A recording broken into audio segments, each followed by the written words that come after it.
थाना मसन के इलाका जंड भरवाना के करीब शहरी के साथ हो पुलिस एहलकारों की हाथापाई का मामला। जंग से डिस्ट्रिक्ट रिपोर्टर असद रजा की रिपोर्ट के मुताबिक जंग शराज होटल जंड भरवाना डॉक्टर जफर दौलताना साबका सीएमओ हवेली शेख राजू के बेटे अरसलान जफर पर पुलिस की तरफ से मार कटाई की वीडियो मंजराम पर आई। वजह रास्ता न देने की बनी। अरसलान भी MBBS का तालिब इल्म बताया जा रहा है। पुलिस एहलकारों की शिनाख्त की जा रही और असल वजह क्या है, वाकई किस तरह हुआ, बहुत जल्द हकायक सामने आएंगे। डॉक्टर के बेटे की गाड़ी में एक बुजुर्ग मरीज थे। उन्होंने पुलिस एहलकार से गुजारिश की कि ट्रैफिक जाम है, हमें रास्ता दें, और पुलिस एहलकारों की वीडियो बनानी शुरू कर दी। उनको वीडियो बनानी महंगी पड़ गई, इसलिए पुलिस वालों ने तशद्दुद किया। सोशल मीडिया पर वीडियो वायरल होने के बाद DPO जंग कैप्टन बिलाल इफ्तिखार कायानी का नोटिस, 2 पुलिस एहलकार मुअत्तल, चार्जशीट जारी, इंक्वायरी का हुक्म।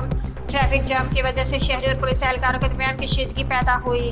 पुलिस का गैर जिम्मेदाराना रवैया बर्दाश्त नहीं किया जाएगा। शहरियों के साथ हुस्न सलूक पर हर एहलकार की जिम्मेदारी है।